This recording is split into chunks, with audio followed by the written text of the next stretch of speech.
agricultural sector, the health, the commerce and industry and other things. If the government, the new government is coming in, the power sector, the economy, if the new government is coming in to re-evaluate and to reform those sections, which means the past government has not done well. They have bastardized this. You see, the Buhari government, well, there are areas he has performed, okay, but the areas he has not performed outnumbered the areas he has creditably performed. But you know, the Nigerian state is a big one, and so you may not expect a single government to address every problem confronting the nation. For instance, if you look at it from the security perspective, at least it's been argued that it's been able to at least minimize the activities of the bandits, the terrorists, and deplete their activities, especially in the northeast, where it was so much, you know, in the previous administration. And looking at the agricultural sector too, it's been able to do some reforms there to other sectors. Yes, let's say the agricultural sector. Truly, yes, at a time, at the start of the government, within the first 3 years of his first term,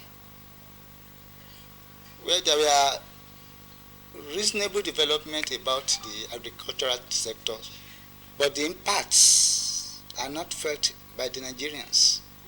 He grew rice, grew cassava and other things. He exported, while people in Nigeria, we Nigerians are still suffering, and we are still battling with inflation. Do you know how much it costs for a Congo of rice?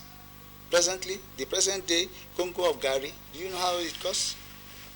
And so on. These are products that are locally grown and produced in Nigeria.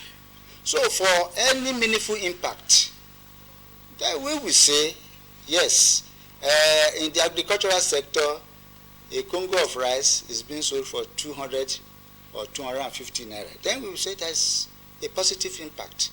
So virtually there has not been any impact, even in the agricultural sector. In the power sector, no impact. In the economy, in the economic sector, as at the last quarter of 2022, the external debts of Nigeria was hovering between 45-46 trillion naira, just under 50 trillion. Okay. And the central bank, the domestic debt hovering between 25 and 26. So totally we are in a dilemma of debt to the tune of 77 trillion. Dr. Mutuashe, good, in your opening submission you mentioned how vast you are with the runnings of political parties here in Nigeria. But part of your submission earlier was the fact that this current administration brought an antidote for corruption. But you also said it did not work. Why do you think that antidote did not work? What was responsible for it? When you run a government that is non-inclusive, or that is non-all-inclusive government. What do you mean by that? When you now, if you APC member, when you are in a political party, there is a way you run your party administration. You run your party organs, but once you have been voted into power, then you look outside. You don't run party. You don't run government within a party.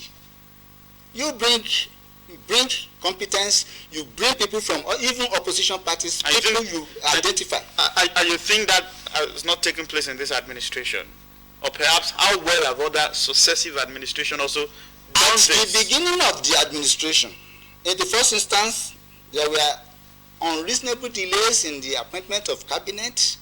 And even when the cabinets were eventually appointed or put into place, the appointments were lopsided. That is not how to run the government. That is, you see, there is something like running of government and another one running of good government and another running of corporate government. Which one is best for Nigeria? Corporate. But we are not corporate in our governance. Under this administration? What are some of the indices that does not show that this administration was not corporate or is not corporate in governance? Then why do we have all these woes? We are in a mess. We are laughing stocks to other people. You know, several times I've been saying it here that this democracy is not our culture. It's a borrowed culture, but we are not copying rightly. Let us sit back.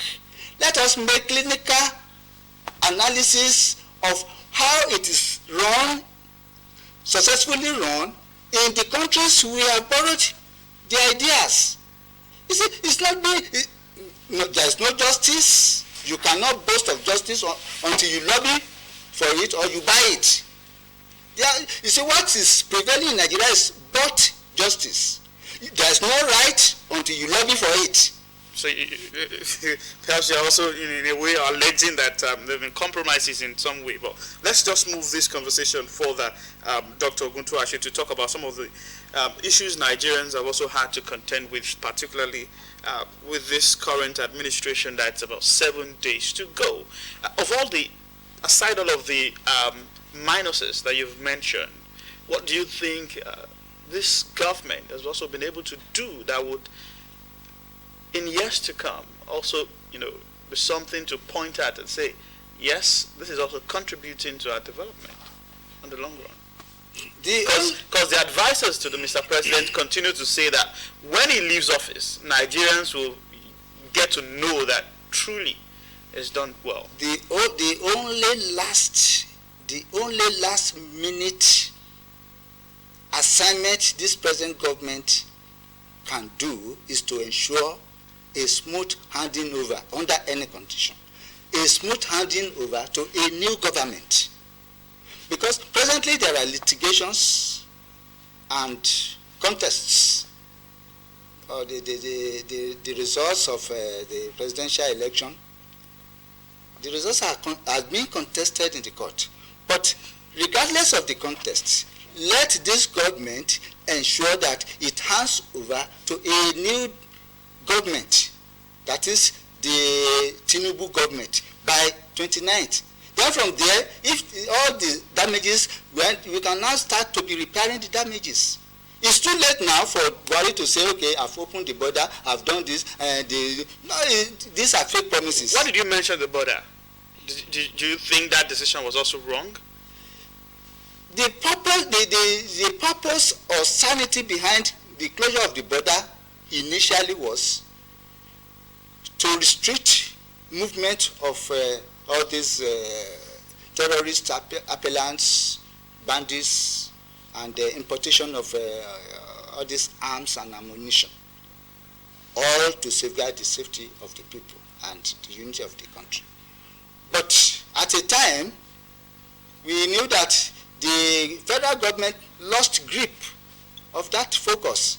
You see people just coming in, all this uncontrolled.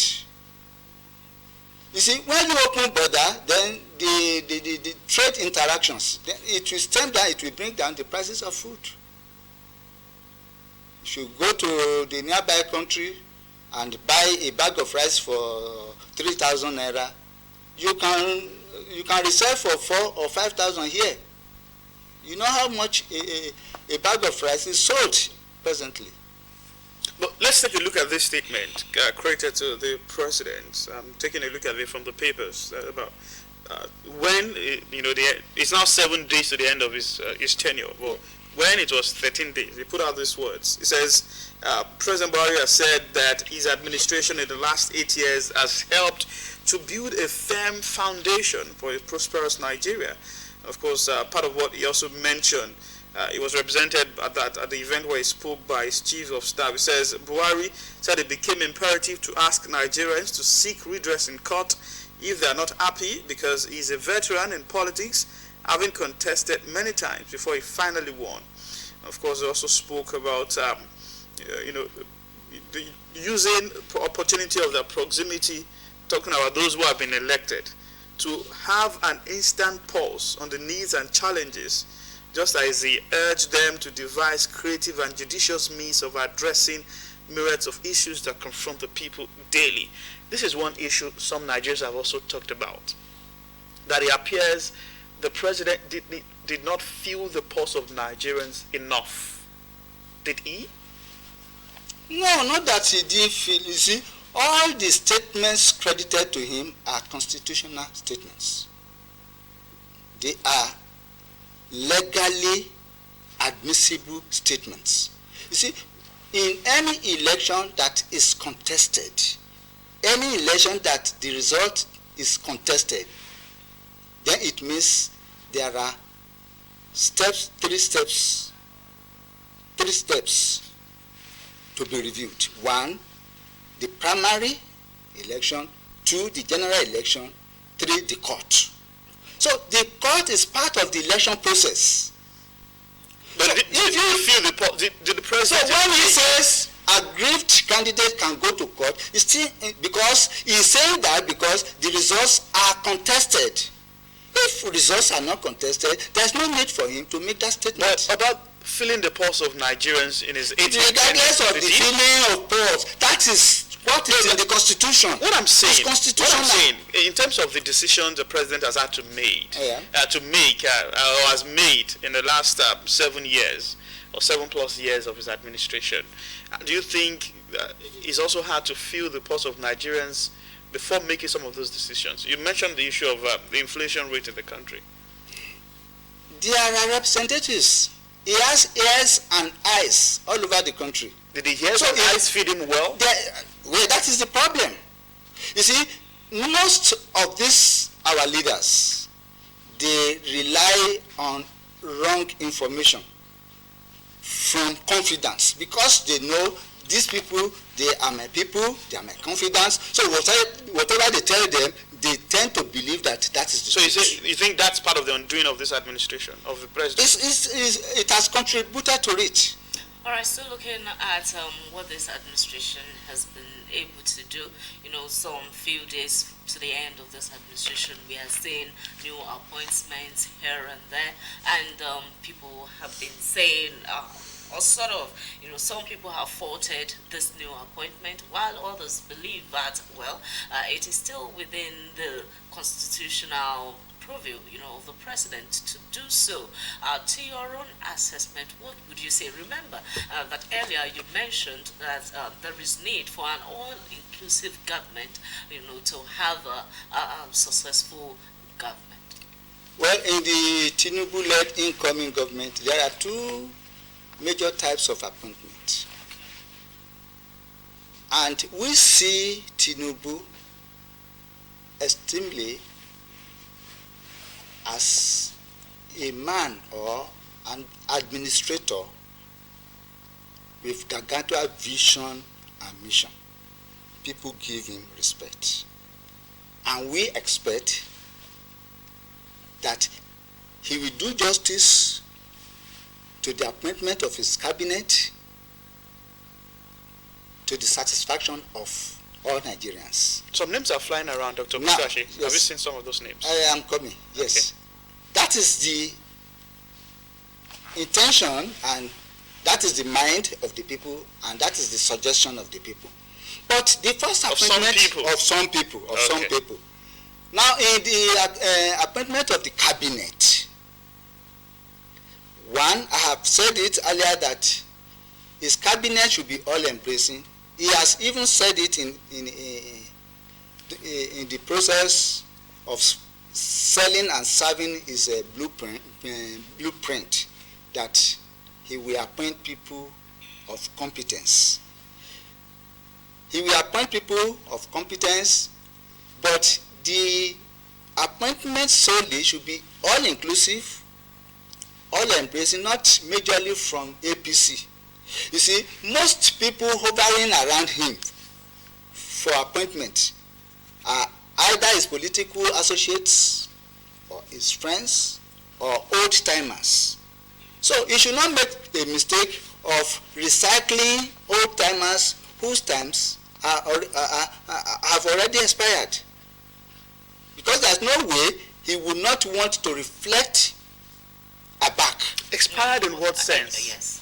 Now, when somebody worked with you as a commissioner, from there as a governor, from there as a minister, first time, second time minister, and you want to use him again, is he the only person? But it's usually said that the whole Bruce knows the corner of the And house. all over, even in the records, you see that in their sectors, they are not moving forward. Then what do you need to? If we want to judge by experience, then Nigeria would have been a paradise. That yes, this person worked this. Most of the people bastardizing the economy of Nigeria, most of them, they have houses abroad. They go on overseas trip regularly. They know what applies there. But why can't they translate what applies there to Nigeria? They are not doing so because they see it as business. So it's business. Dr. Oguntuse, going by the example you cited, because at the point of campaign, part of what some persons who were canvassing for the president-elect were using to do was the fact that he can assemble the best brains. And you cited an example of having relationship, from while he was governor, from making some other persons also occupy positions and all of that. But when you look at the place of synergy and teamwork, they say it's perhaps also best to have those who you think can critically get you the job done, to be in your camp, to be in your team. You cite the example of those who have been perhaps in this current administration, but it's a different boss that they have at this time, and perhaps they also have more synergy with the incoming president. Don't you also think that should not be wished away? You see, one thing I want you to know. Let's take a case study of Tinubu, for example. He's not alone. He's not going to run the government alone. He's going to run the government in three tiers. One, he has made promises to the nation. Some people have worked with him. He has to accommodate them, some of them. That is one. Two, Buhari, as the outgoing president, has left legacies for him to inherit. He cannot totally demolish the legacies. There are some people who are in government positions that are untouchable because we are leaving these people to you. The time of their retirement or sacking them has not come, so you have to work with them, either you like it or not. Then the party policy, because APC is a ruling party, you have to accommodate some policies from the party. The national chairman cannot make recommendation, okay, employ this, please appoint this, then you turn it down. No. So it's not going to do it all alone. Even the vice will have input, the cabinet members will also have input. So that is the first mode of appointment. Then the second one is the legislators. It is not the business of any president or any executive arm to prognose into the affairs of the legislature. What the Constitution says is the officers of the National Assembly, both the Senate and the House of Representatives, should elect their officers from among themselves. You don't impose. If you want to play a sort of local politics, now it should not be made. You should not publicize it. You can carry out your own local politics. Go to senator elect. Go to House of Rep honorable member elect. Then you do that type of local politics. But from there, because now it's just the same thing as saying you want to pocket handkerchief So what do you think, or what's your view about the president-elect saying we're going to be witnesses to the pattern of voting of the, members of Senate and House of Representatives elect? At their party level, you can play, that's what I'm saying, you can play local politics and say, okay, please, let us support so person for a position, and this for another position.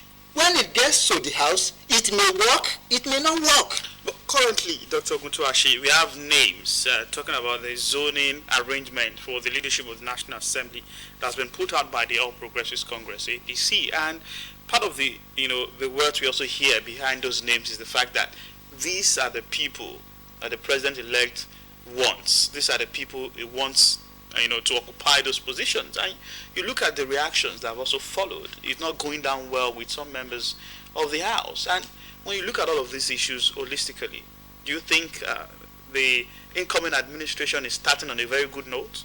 Those making the nomination, are they part of people to vote? They are not. This is what I am saying. You see, let us wait, watch and see.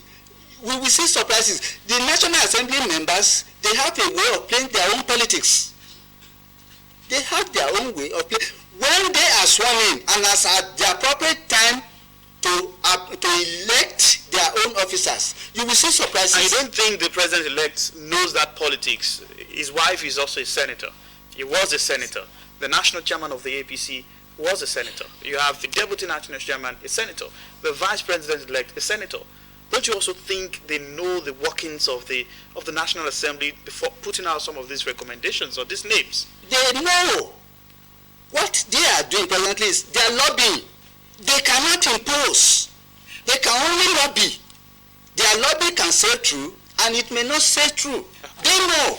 You see, what the president is yearning for is a soft landing position to run a smooth government.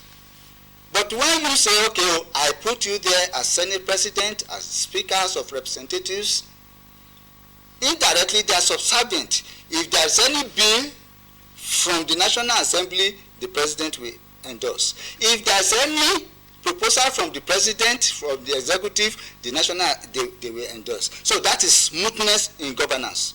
But it's not good for democracy. In democracy, president, at least you should make the president to sweat over whatever he wants. You debate objectively. If it passes through, you endorse. If it does not, then where the president misbehaves, then you move impeachment. But what they are doing now is looking for a soft landing space, which is not democratic enough. It's undemocratic. Oh, okay. It's just like telling a judge, please, this is the way your judgment should go. No, there are three arms: the executive, the legislature, and the judiciary. So each of them are independent. One does not have to interfere with the affairs of the other. And even when you are interfering, it is not for public consumption. Right. You've been able to establish that, yes, there's nothing wrong with lobbying, No, there's nothing for wrong your with choice lobbying. person to be in those positions, but the way they're going about It's wrong. It's undemocratic. Is undemocratic. And earlier, you mentioned the issue of APC not having a manifesto, and you mentioned that is one of the reasons why this outgoing administration has not been able to perform. And from your statements too, you said Tinubu is someone with a gigantic vision, but now, yes, as this issue of not having a manifesto, was it corrected, during... No, Tinubu has replaced that with his own blueprint. Okay, so the manifesto can be replaced? Notionally, we assume that is the manifesto. Notionally. You see, actually, a candidate should not have his own self-manifesto. Okay. You should operate on the manifesto of the party. In the time of late Chief Obafemi Awolowo, it was the UPN manifesto: free education, free health, free this, that, and so on. Okay. And that is what they were following religiously. But APC they don't have that. But Tinubu has his own blueprint. So are you saying APC still don't have a manifesto? They don't have manifesto. So They have 32 articles in their constitution, 33. Out of the 33, there is no provision for manifesto. So what is in the blueprint? In the blueprint, Tinubu promised to tackle insecurity. He promised to tackle the agricultural sector, educational sector, the health sectors. You see, these are the sectors he wants to oversee. He has given us hints on what he intends doing. From your own perception, do you see him, do you see him bringing those blueprints to life? Yes, because he has tried it when he was governor in Lagos State. So many people have confidence. Personally, I have confidence in him that he will turn over. You know, the slogan, his campaign slogan is hope. But that hope, I want him to have hope in God, and he should do something that people should have hope in him, and he should do something that he should also have hope in the people.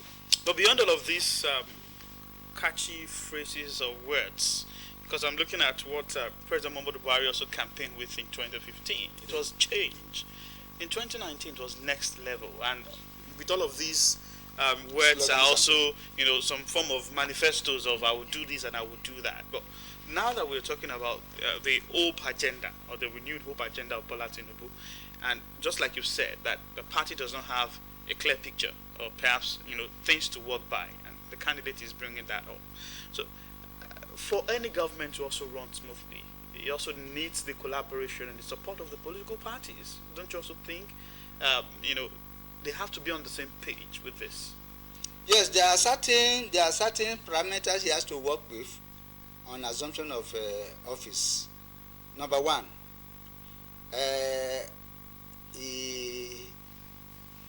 apart from his own appointment that should not be lopsided, it should be evenly distributed.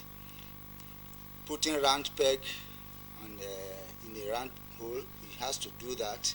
Then secondly, on the unity of the country, there are some self-determination agitators. He should hold dialogues with them. Then three, there are some spurious sections, provisions in the Constitution of the Federal Republic of Nigeria. He should work on the review. For example, now, we are in this problem of the anxiety and uncertainty. Either swearing in will come in. You see, there are some people, there are some groups garrulously boasting that this inauguration will not hold. And the federal government has consistently been warning for people not to dare the inauguration. You see, why? Because of flaw in the Constitution of the Federal Republic of Nigeria. All elections and determination of court cases should have ended before inauguration. Now, the declared winner or winners, they are in court. The tribunal has 180 days to sit. The first 21 days to file petition. Another 21 days to reply to petition. Another 14 days for pre-hearing before the substantive case begins. So it's wrong constitutionally. So we need to amend all those things. Then too, the interpretation. When you say 25% in Abuja, vote cast in Abuja, it's an open law that can be argued. So those people, it should be specific. The interpretation of and so that in the nearest future we will not face all these type of problems. These are some of the issues before the election tribunal. Of course, as we also understand that the court is also set to rule about the issue of the live broadcast of proceedings. But before we let you go, Dr. Oguntuse, I'd like to ask this: the issue of cutting cost of governance. Do you also buy that idea? What should it start from quickly? Issue of cutting cost of governance. Where should it even begin from? Do you buy the idea? To cut cost of governance, yes, it's good. Okay. because we have to start even from the legislatures and the, in fact, all from each arm of the government. We start from the legislature first, the executive and the judiciary. Do you know how much a rep member takes home? Even with the constituency allowances and almost 18 18 million. Okay, I'll let you out. And the Senate over 20. So we have to cut down all these things. All right. There are some judges earning almost 20 million a month. We have to cut. These are wastes. All right, thank you very much, Dr.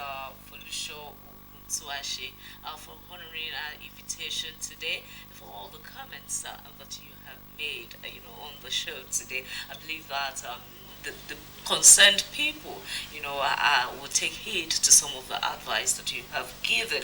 And something to take home from the discussion is for the president-elect, and that is Asiwaju Bola Ahmed Tinubu, to uphold the people's faith in him, and he should also put his hope in God. Well, that's just key, so that the administration can have a smooth sail and all that.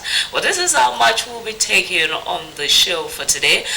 Doctor, it's nice to have you once again on the show. Thank you very much. Next time we'll call on you. You oblige us.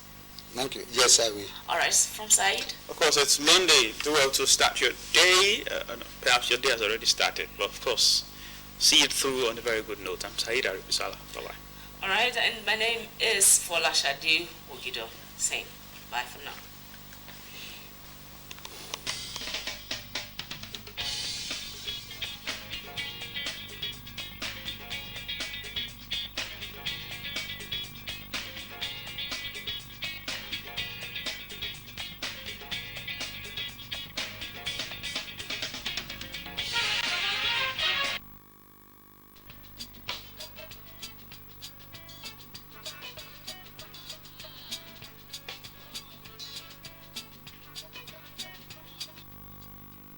Anything that you're trying to trace, when did it start, or how did it emerge, or where did we go wrong, you have to start from the beginning.